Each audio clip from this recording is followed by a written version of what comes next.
L'actualité à la une ce soir, des eaux stagnantes aux odeurs nauséabondes. À Kosodo, les habitants souffrent et tiennent à le faire savoir. Plusieurs d'entre eux utilisent ces eaux pour des besoins de jardinage. Enquête au bord du canal dans cette édition. Et puis un an de vivage assorti d'une interdiction de cuisine, de douche ou de mener une activité commerciale. Le supplice c'est le supplice de la femme Gan après la perte du conjoint. La tradition pèse très lourd sur les épaules aujourd'hui encore. Nous vous plongeons au cœur de la condition de la femme au royaume Gan dans ce journal. Jour de vote au Bénin, où près de 5 millions d'électeurs sont appelés à choisir leur président. L'opération s'est déroulée dans le calme et les dépouillements ont commencé à 16h locales. Images et témoignages de nos envoyés spéciaux sur place. Bonsoir à tous et merci de suivre les 20h de la télévision de Burkina. Les odeurs nauséabondes troublent la quiétude des habitants de Kosodo et environ. La faute à la zone industrielle soutient les habitants qui savent à quel saint se vouer. Cette eau sert pourtant au jardinage pour certains. Une de nos équipes a fait le tour. Explication dans ce reportage de Nongbakouda Mounirakere. Voici la cause des odeurs qui troublent la quiétude des habitants des quartiers Kosodo, Wayalgei et Bendogo. Des eaux usées et nauséabondes qui coulent tout au long de ce canal. Désemparés, les riverains ne savent plus à quel saint se vouer. Vraiment, l'odeur, ça nous dérange. Si nous venons le matin même, et dans les bureaux là, on ne peut même pas s'arrêter. Il faut que nous ouvrions les fenêtres au moins 30 minutes pour que l'odeur sorte un peu. Ça sent comme des choses pourries comme ça, donc ça sent tellement qu'on n'arrive même pas à dormir. L'eau sale d'à côté nous dérange beaucoup. Même quand tu es chez toi, tu sens la puanteur. Si un étranger vient te rendre visite, il croit que quelqu'un a déféqué. Cette eau est source de maladies pour les gens. C'est dans ce canal que des dizaines de femmes produisent des légumes. Et c'est avec cette eau qu'elles arrosent leurs plantes. Nous-mêmes, nous savons que ça sent, mais il n'y a pas quelque chose de compliqué là-bas. Parce que durant les 20, 25, 30 ans comme ça que les gens travaillent ici, là, nous-mêmes, nous mangeons ça. On prépare. S'il y avait quelque chose de danger là-bas, on n'allait pas préparer. L'odeur nous fatigue, mais nous ne nous plaignons pas. Nous travaillons ici pour nourrir nos familles. Si la qualité de l'eau s'améliore, cela nous arrangerait dans notre travail. Souvent noirâtres, souvent blanchâtres, les riverains du canal ont du mal à situer le début de l'écoulement. Quant à sa source, elle se trouverait selon eux dans la zone industrielle de Kosodo. Nous pensons que c'est l'eau des usines de Kosodo qui se stagne ici. Si on arrange le canal, l'eau ne va plus stagner et il n'y aura plus de puanteur.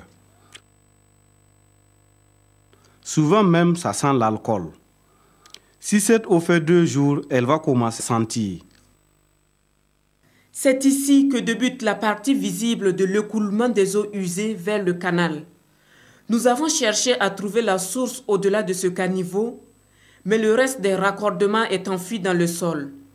Il est donc difficile à partir de là d'identifier les usines qui sont à la base de l'écoulement des eaux usées vers le canal de Kosodo. En matière d'assainissement, l'exemple parfait se trouve à Dori. Là-bas, plusieurs infrastructures ont été réalisées, aussi bien collectives que familiales. À côté, il y a des associations qui travaillent au quotidien pour débarrasser la ville de ses ordures. Urbain, Benito Somé, Abdelaziz Yagibou. La quête permanente du statut et de l'image d'une ville moderne oblige la commune de Dori à multiplier les initiatives pour reléguer aux oubliettes l'image de ville jadis insalubre et constamment inondée en saison des pluies qui lui collait à la peau dans un passé récent. Les bras armés de cette mutation, ce sont plusieurs associations de nettoyage et de curage de caniveaux qui travaillent aux côtés de la mairie pour rendre la ville de Dori constamment coquette. Elle se lève à partir de 4 h du matin, elle nettoie conséquemment. Alors il y a une autre équipe de 4 femmes qui viennent aussi ramasser ces ordures déjà collectées et elles partent déverser dans les bacs. Le combat pour un cadre de vie sain et l'épanouissement des citoyens, la commune de Dori le mène sur plusieurs fronts. La dotation des ménages de latrines familiales a eu pour effet induit la réduction du taux de défécation à l'air libre. Des latrines diverses, dont celle de type VIP, réalisées avec l'accompagnement de la mairie et ses partenaires techniques et financiers. Les vieilles ont fait une demande, mais cette demande avait duré un peu longtemps. Un beau jour, les gens de la mairie sont venus, ils ont tracé, ils ont confectionné des briques et voilà comment ils ont eu à faire la latrine. Pour 2015, nous avons réalisé 73 ouvrages, tout type confondu, parce qu'il y a plusieurs types d'ouvrages. Et pour 2016, nous comptons réaliser 254 ouvrages, tout type confondu. La gestion des eaux usées est un autre combat de gagner pour la commune de Dori. Plusieurs fosses septiques ont été réalisées dans nombre de concessions. Ce décollage en matière à l'assainissement, Dori le doit en grande partie à la décentralisation sous le leadership de son défunt maire Ama Arba Diallo. Sous le défunt maire, nous avons réalisé plus de 570 latrines, chose qui a amené le taux de couverture à 64%. Avant lui, nous étions à un taux de couverture qui ne dépassait pas 3 à 4%. Grâce à l'aide de Ama Arba Diallo, la ville de Dori dispose d'un schéma complet de gestion des déchets solides et liquides. De la collecte à la valorisation, en passant par le transport et le traitement, toute une chaîne fonctionne à merveille grâce à des acteurs spécialement formés et des équipements adaptés. Ici, à environ 6 km de la ville, l'on peut y découvrir un dispositif de traitement de boue de vidange réalisé à hauteur de 85 millions de francs CFA avec l'appui financier de la ville d'Annecy-le-Vieux en France. Les boues de vidange, c'est l'ensemble eau usée excréta qui nous sont apportés par des vidangeurs. À l'issue du traitement des déchets, nous essayons de valoriser les sous-produits. Nous faisons du co-compostage. À moins de 100 mètres de là, une alvéole pour l'enfouissement des déchets solides. Pour le drainage des eaux pluviales, le défunt maire Ama Arba Diallo a fait réaliser des mares artificielles qui communiquent entre elles à travers des canaux de drainage pour évacuer le trop-plein d'eau de ruissellement. Un réseau de près de 15 km de caniveaux qui nous permet d'abord de collecter ces eaux de ruissellement, de les drainer vers ces mares intérieures et aussi de les convoyer vers l'extérieur de la ville. Chaque mare est dotée d'infrastructures socio-économiques pour créer des espaces de vie et tisser des actions pour les citoyens. Le boom est venu du 11 décembre 2013 parce qu'il fallait faire de la ville de Dori quand même une ville cosmopolite parce que toutes les régions devraient se croiser ici pour le 11 décembre. Donc avec le regretté et le maire Arba, qui, quand il a pris la commune de Dori, en réalité, l'assainissement était son cheval de bataille. Assurément, l'accès à l'assainissement a pour corollaire la réduction du nombre de consultations liées aux pathologies hydrofécales, c'est-à-dire au manque d'assainissement. Par ailleurs, il convient de relever que tout n'est pas rose à Dori. À l'image de cette vieille qui habite au cœur de la ville et qui ne dispose pas encore de latrines adaptées, ils sont nombreux les habitants de Dori qui souhaitent voir lever les barrières financières pour permettre aux plus démunis de disposer de latrines modernes et durables.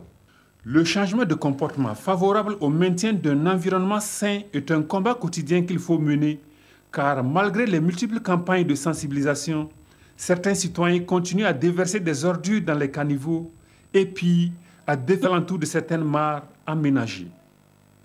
Il faut dire, Abdelaziz Yagibou, que comme cette vieille, c'est tout le village Bolkiongo à 3 km de Bous qui n'a pas accès aux latrines. Les clairières font office de latrines dans ce village, dans les écoles ou encore dans les marchés. Les choses se compliquent. Les bâtiments inachevés sont transformés en toilettes publiques. Daouda Ouattara, Zalissa Sanfo. Cette clairière sert de latrine à la famille Ouedraogo. De jour comme de nuit. C'est ici qu'ils se retrouvent pour leurs besoins.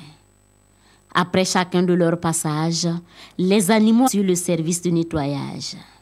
Mais cela ne suffit toujours pas à rendre les lieux propres. Conséquence, ils pataugent souvent dans les déchets, sans compter les odeurs nauséabondes qui inondent la concession. Mais selon le chef de famille, ce n'est pas le pire.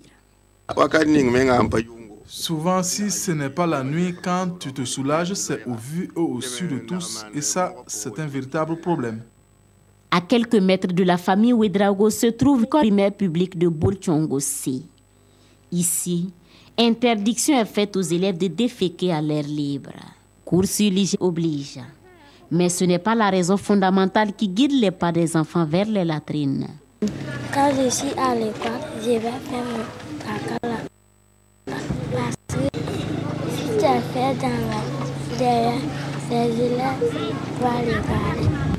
Parce que c'est le seul point où on peut faire les besoins. À y regarder de plus près. Personne ne blâmera les élèves qui préfèrent aller derrière les latrines. Voici ce qui sert de toilette aux 400 élèves de Bolchongo-C. Un tour à Boussé, au secteur numéro 1. Nous sommes à Kalgomeyar. Ici, commerçants et clients ont trouvé des toilettes publiques. Les ménages achevés qui entourent le marché. Un tour dans ces maisons. Et cela se passe de tout commentaire. Nous préférons ne pas vous montrer certaines images au risque de vous couper l'appétit. Que de dégoût. Comme la main vide, si tu viens au marché et que tu es pris d'une envie soudaine, tu rentres, tu fermes les yeux, tu te bouches les narines et tu te soulages rapidement. Tous ceux que nous avons rencontrés l'avouent. Déféquer à l'air libre pose un problème de santé et aussi de dignité. Mais s'il continue dans cette lancée, c'est faute de moyens. Et un invité devait nous expliquer tout cela justement dans cette édition. Malheureusement, la dernière minute nous a fait faux bon. Ce n'est que partie remise. La suite du journal. Bagrépol a le soutien du directeur des opérations de la Banque mondiale basée en Côte d'Ivoire. Il était en visite de terrain ce week-end pour constater l'évolution des travaux avec lui. Le tout nouveau représentant pays de l'institution de Bretton Woods au Burkina. Les explications de Suleiman Sanou et Judith Assoba. Le nouveau directeur des opérateurs du groupe pays de la Banque mondiale qui couvre le Bénin, le Togo, la Côte d'Ivoire, la Guinée et le Burkina Faso visite Bagrépol. Pierre Laporte, accompagné d'une forte délégation, a mesuré l'état d'avancement des travaux d'aménagement. Les sites de réinstallation des personnes affectées par le projet des travaux d'aménagement de 2582 hectares, les exploitations agricoles, la radio Bagrépol, le marché de poissons et l'unité de décortiquage du riz sont entre les sites visités. C'est un projet qui quand même a réussi des résultats tangibles, mais il y a quand même des domaines où on doit améliorer la construction, l'irrigation et les infrastructures. Et c'est là où on doit mettre les efforts. Et ça, on va discuter davantage avec le gouvernement. Le projet est à sa première phase et le directeur des opérateurs du groupe pays note un retard dans l'exécution des travaux. Un retard que le secrétaire général de Bagrépol justifie. Le projet est prévu finir donc en septembre 2017. Mais vous voyez que, en fait, nous sommes, comme on dit, à l'entame des travaux. Ça veut dire qu'il faut double et puis vraiment veiller à ce que les travaux soient réalisés et soient de belles factures pour le bénéfice des populations auxquelles ces travaux-là sont destinés. Et donc, nous ferons le maximum. Pour Pierre Laporte, il faut avoir une exécution effective de Bagrépol et tirer des leçons, car sa réussite pourrait inspirer l'installation d'autres pôles de croissance, notamment celui du Sahel. Sortie de terrain aussi pour le ministre de la Jeunesse qui était à Manga pour rencontrer les jeunes de la localité. Jean-Claude Bouda est allé écouter les préoccupations de cette frange de la population et promet apporter des solutions. Daouda Ouattara, Moukin Dabiré. Le ministre de la Jeunesse, de la Formation et de l'Insertion professionnelle à la rencontre de la jeunesse de Manga.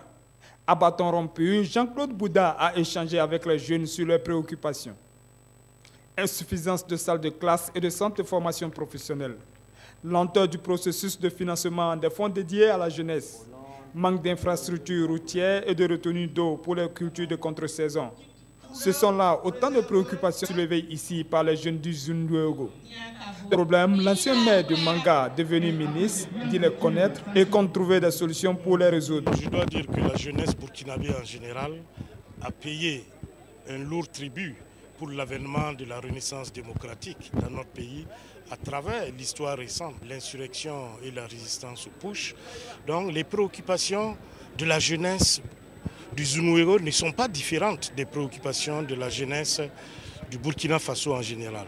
Mais j'ai noté leur des doléances qui vont au-delà de notre département ministériel. Nous allons ensemble les regarder et j'ai fait la promesse ferme de revenir pour rencontrer spécialement les jeunes pour que nous puissions échanger en profondeur. Pour parvenir au développement de la province, le ministre a appelé ses ressortissants à une synergie d'action en dépit de leur clivage politique. Et cette solidarité, Jean-Claude Bouda l'a témoigné aux personnes vulnérables de la province. On en vient à présent à la condition de la femme. La journée internationale de la femme, c'est dans 2 jours et direction au Buré, dans le sud-ouest, où le poids de la tradition reste encore vivace sur la femme Gan qui peut porter un de deuil en cas de perte de son conjoint. Ce deuil a plusieurs interdits. Idrissa Warga, Amadou Lougui. Submergées par l'émotion, ces femmes pleurent 2 des leurs arrachées à leur affection en janvier et en février 2016. La coutume veut que le mari rende l'âme dans la case de sa première épouse.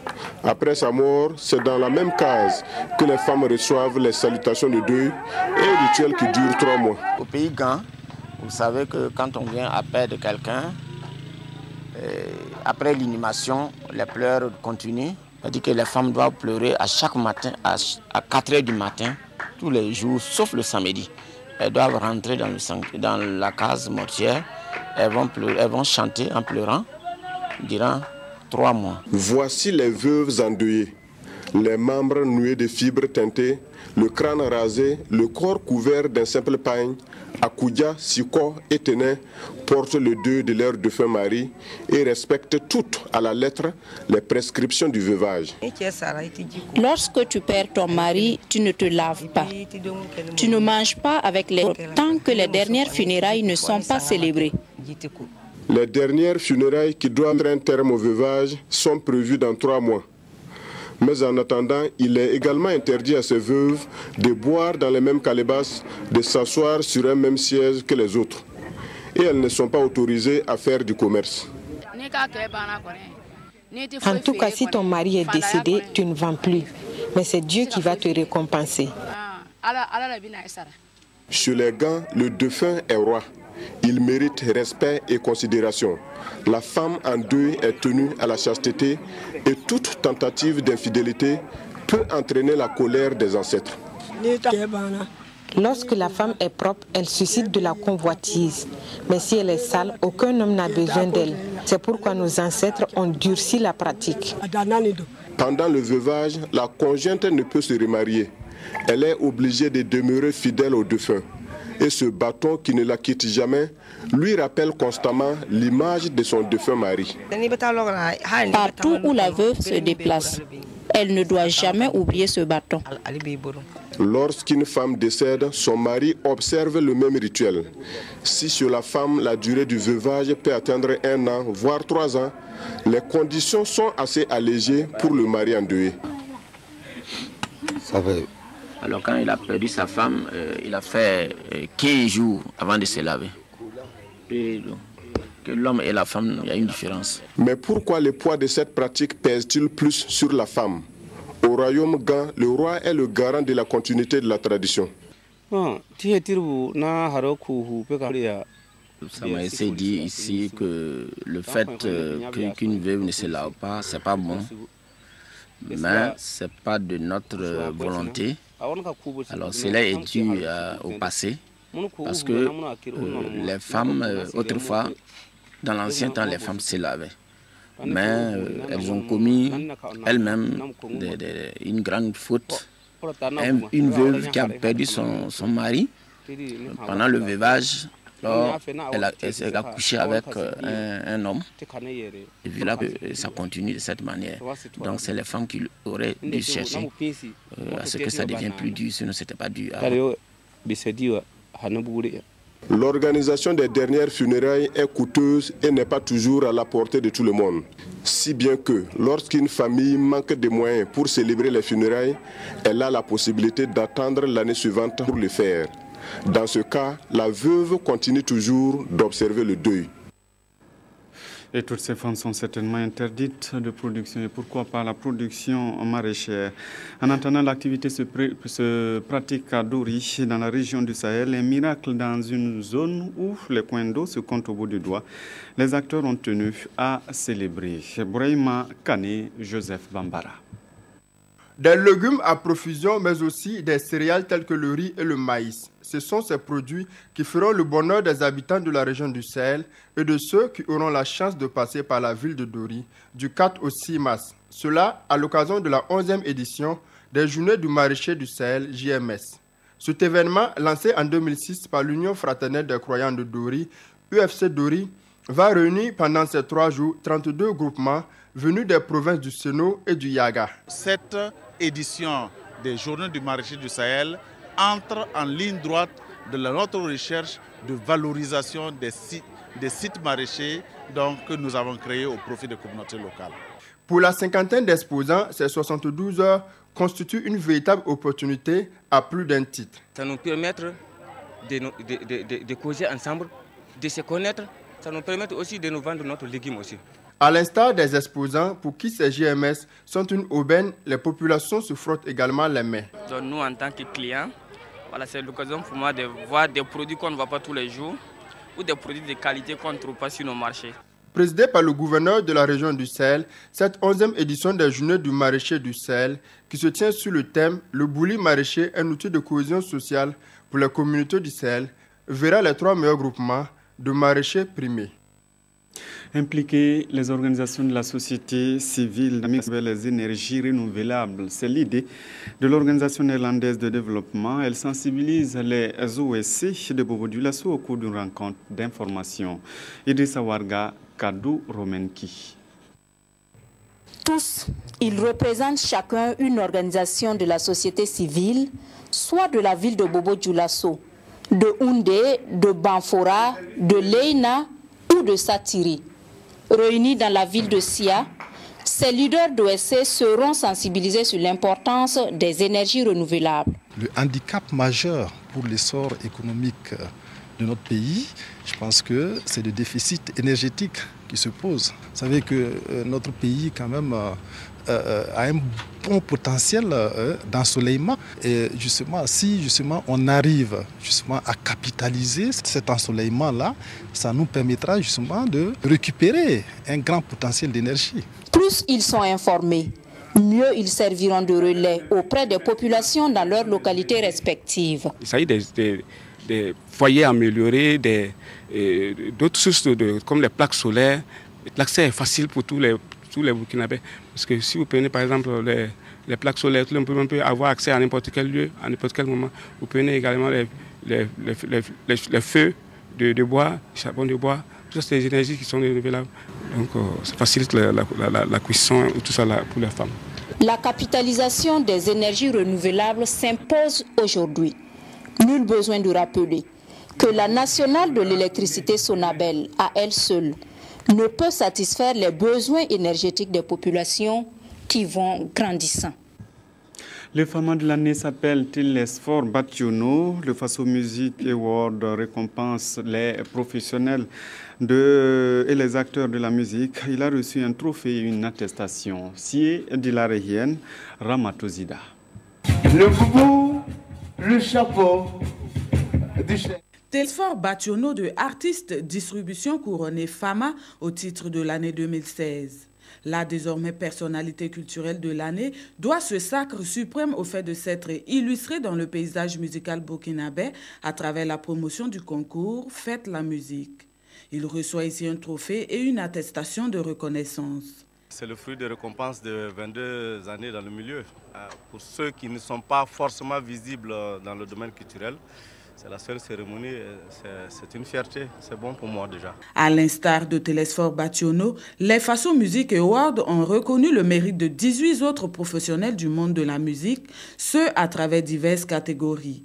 Imilo le chanceux meilleur tube de l'année, David le combattant meilleur artiste pour ne citer que cela. Pour le promoteur Youssef Ouedraogo, c'est l'aboutissement d'un travail acharné. Nous avons rêvé donc de cette 3e édition, une édition où il y aura moins d'insuffisance côté organisation. Et je crois que quand on observe le comportement des uns des autres à la fin de cette soirée, on peut quand même se réjouir un tant soit peu de la réussite de cette 3e édition.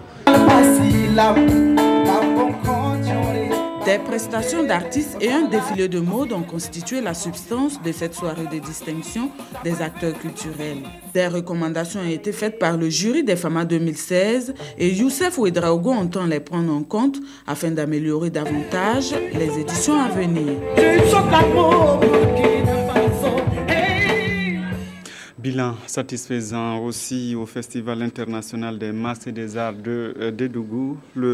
La rencontre a refermé ses portes ce samedi dans la capitale de la boucle de Mouhoun. Pendant 8 jours, plusieurs types de masques venus de plusieurs pays se sont donnés à voir. Yves Rwamba, Karim Ouedraogo, Nayaldo, Paul Sawadogo. Les festivaliers et les sociétés de masques devront attendre 2018 pour une autre édition du festival, le Festival international des masques et des arts de Dédougou. Les lampions du festival se sont éteints et le bilan s'avère positif. La parade d'abord inaugurale s'est bien tenue avec l'ensemble des sociétés que nous avons prévues. Nous avons pu tenir les prestations, 3 prestations par jour. Nous avons également pu tenir le marché africain pour pouvoir faire la promotion de l'artisanat et des entreprises également. Nous avons pu faire le spécial soir au village qui vise à promouvoir les artistes locaux. Nous pensons que nous avons donc accompli tout ce que nous avons prévu pour l'édition 2016. Plus de 2500 masques nationaux et étrangers ont participé à ce festival. Cette 13e édition du festival a été d'une grande importance pour la région de la boucle du Mouhoun. En tout cas, ont été connus de tous les acteurs du monde de la culture sur le plan international. Et pour revenir au niveau micro, ça veut dire que les acteurs locaux ont dû faire de bonnes affaires. Les carnets d'adresses ont été certainement bien remplis. Le secteur privé a fait de bonnes affaires certainement, les hôteliers, les restaurateurs. Et tout cela s'est passé vraiment dans la paix, dans le calme et la quiétude. Je pense que j'ai une bonne appréciation du festival 2016. En attendant la 14e édition du festival en 2018, les autorités de la région promettent accompagner les organisateurs dans la réalisation de leurs infrastructures.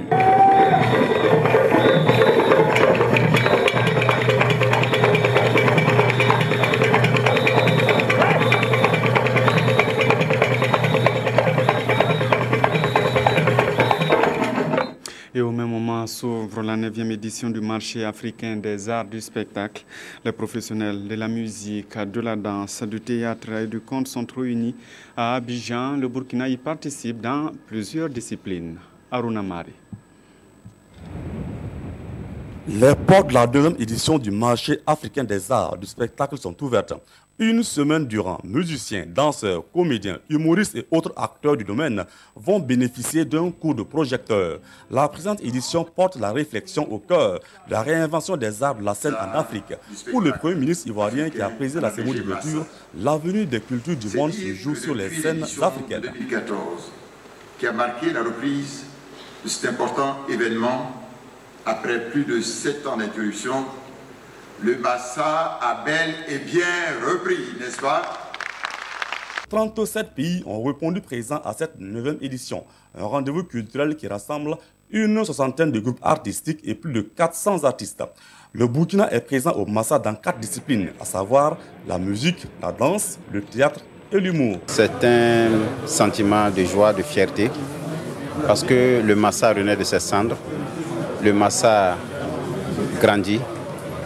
Et en cette édition, l'importance est capitale parce que recréer les arts de la scène, c'est un défi majeur et l'Afrique attend du Massa des innovations majeures et également des propositions pour permettre à l'Afrique culturelle, dans toute sa diversité, de grandir et de s'enrichir. C'est en 1990, lors de la 2e conférence des ministres de la Culture et de la Francophonie qui s'est tenue à Liège en Belgique que le Massa a vu le jour. Jusqu'au 12 mars, Abidjan, Bouaké et d'autres villes ivoiriennes ont vibré au rythme du Massa.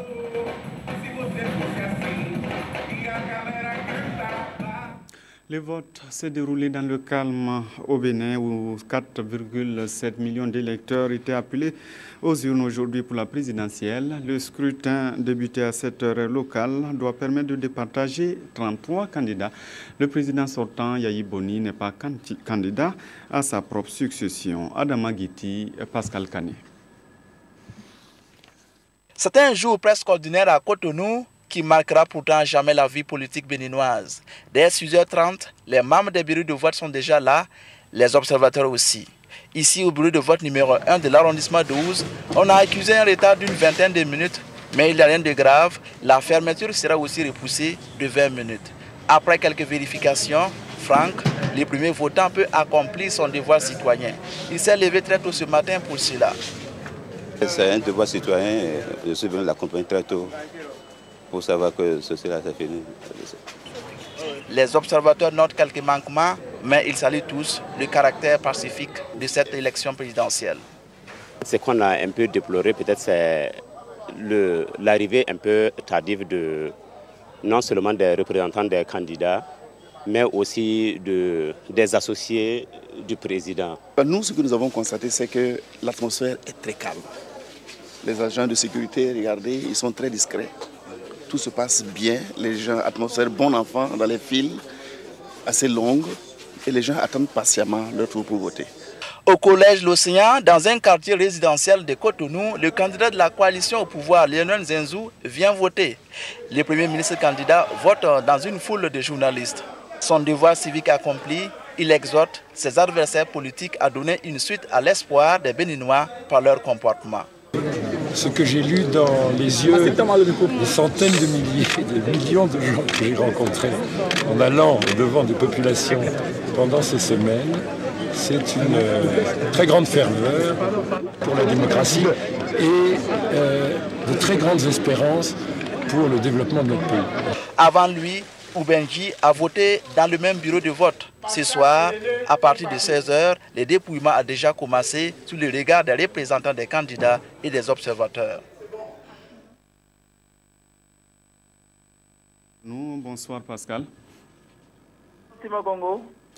Alors, vous l'avez dit, dans la chute de votre élément, le dépouillement a commencé depuis 16h. Et comment se déroule justement ce dépouillement? Voilà Simon, c'est donc fini depuis 16h heure locale, 15h temps universel avec l'élection présidentielle du Bénin, du moins le premier tour comme annoncé. Et les bureaux de vote ont effectivement fermé leurs portes à 16h en fonction bien sûr du retard au niveau de chaque bureau. Ce soir, donc, c'est les dépouillements qui ont commencé et certains ont d'ailleurs fini ce dépouillement et les urnes sont en train d'être acheminées vers les centres de compilation. Mais pour le moment, comme vous le savez, en dehors des chiffres de quelques bureaux de vote que nous avons pu visiter, il n'y a pas de tendance. Il faut peut-être attendre demain et suivre les annonces du côté de la Sénat, la Commission électorale nationale autonome. Alors, que dire donc de l'opération de vote en tant que telle? On sait qu'il y avait des difficultés, notamment la distribution des cartes. Est-ce que cela a permis, malgré tout, d'avoir donc de bonnes opérations de vote?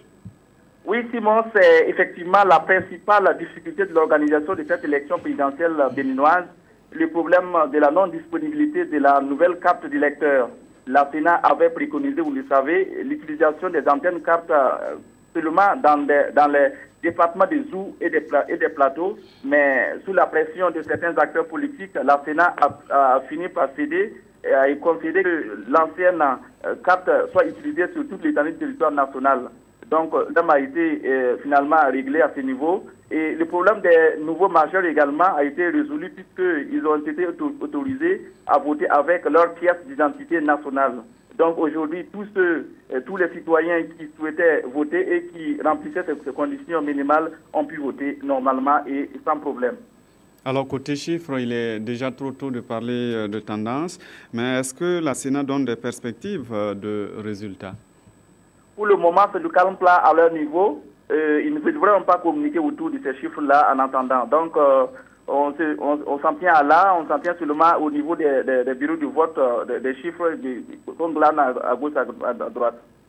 Alors, merci à vous, Pascal Kane, et à Adama Guiti, nos envoyés spéciaux à Cotonou. D'un invité à l'autre, nous sommes avec Jérôme Tiendrebogo. Bonsoir Jérôme. Bonsoir Simon Gongo. Alors avec vous, nous parlons dimanche sport et la 15e journée du championnat national de première division.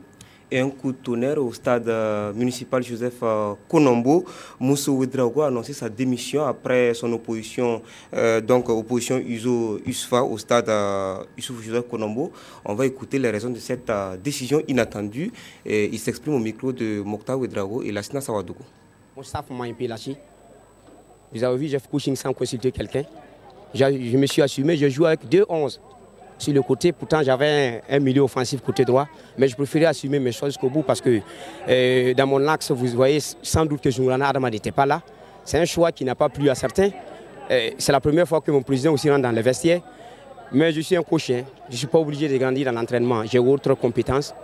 J'ai un bureau climatisé, je suis directeur par mémoire, chef de service de la direction de la planification prospective et chef de service de l'analyse prospective bien sûr. Donc je peux aller me cramponner là-bas. Mais tôt ou tard, vous entendez parler de moi quelque part. Ce qui veut dire qu'il y a intrusion dans le travail de quelqu'un. Voilà, c'est la raison qui laisse transparaître en tout cas. Et pourtant, Mourinho, c'est comme ça qu'on l'a surnommé, Mourinho est resté invaincu en 15 matchs de championnat depuis donc, le début du championnat, c'est la trêve. Donc, il a été invaincu. Il a arraché le match nul ce soir face à l'Union sportive des forces armées. Donc, les autres résultats, Simon Gongo, le derby bobolais ASFB, RCB a tourné à l'avantage des Tigres 2-0. Le Santos est allé s'imposer à Pau devant Majestic 1-0. Match nul d'un but partout entre le Banqui Sport qui recevait Kozaf à Dédougou. À domicile, le BPS a battu, assuré en tout cas le minimum 1-0 face à l'UZI. En rappel, vendredi, l'ASFA Yenenga avait aligné sa 4e victoire en battant donc l'AS Sonabel 2-0. On peut parler de renaissance. On peut parler de renaissance, en tout cas 4 victoires d'affilée. C'est une renaissance du côté de la maison vert et or. Alors demain, pour clore cette 15e journée, le RCK, leader donc, affronte l'étoile filante de Ouagadougou au stade Youssouf Joseph Konombo à 15h30.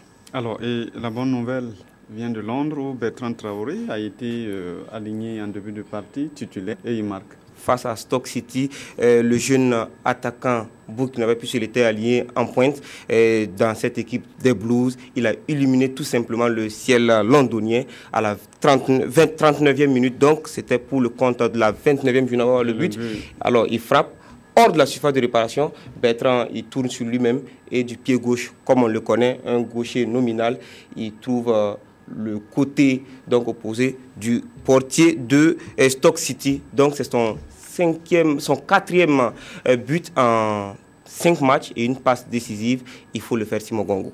Alors, il y a eu vendredi les étalons dames, on va dire, qui avaient affronté les Aigles de Carthage. Voilà, c'est content pour les éliminatoires de la CAN féminine Cameroun 2016. Bien sûr, le Cameroun réussit à l'organiser parce que cette question d'infrastructure qui se pose actuellement avec acuité, et le Burkina avait concédé le match nul 0-0 face à la Tunisie. Le match retour, c'est à Tunis dans 2 semaines, c'est-à-dire le week-end du 19 mars prochain.